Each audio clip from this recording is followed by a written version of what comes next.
சொல்லுங்க. பெண்கள் கையில் வளையல் எப்போதும் அணிந்து கொள்ள வேண்டும். சுமங்கலி பெண்கள் மட்டுமில்லை, கைம்பெண்களும் தாராளமாக கையில் வளையல் அணித்துக் கொள்ளலாம். அணியும் அந்த வளையல் ஓசையில் தீய சக்திகள் வெளியேறி வீட்டில் இறையருள் குடியிருக்கும். எப்பொழுதும் ஒரு வளையலை மட்டும் கையில் அணியக்கூடாது. கண்ணாடி வளையலாக இருந்தாலும் தங்க வளையலாக இருந்தாலும் குறைந்தது 2 வளையலுக்கு மேல் அணிய வேண்டும். கண்ணாடி வளையல் அணிந்தால் லட்சுமி கடாட்சம் நிறைந்து இருக்கும். பச்சை நிற வளையல் தேவியின் தத்துவம், இதை அணிவதால் சந்தோஷம் ஏற்படும். சிவப்பு நிறம் வளையல் அணிந்தால் கெட்டதை அழிக்கும் சக்தி மற்றும் நல்லவைகளை அதிகம் கிரகிக்கக்கூடிய சக்தியும் கொண்டது. ஜிகினா வேலைப்பாடுகள் கூடிய பச்சை, சிவப்பு நிறம் வளையல்களை அணியக்கூடாது.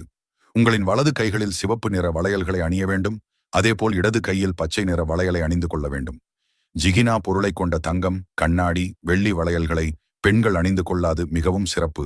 இதுபோல் நிறைய ஆன்மீக தகவல்களை பெற எங்கள் பொதுநலம் சேனலை சப்ஸ்கிரைப் அண்ட் லைக் செய்து கொள்ளுங்கள்.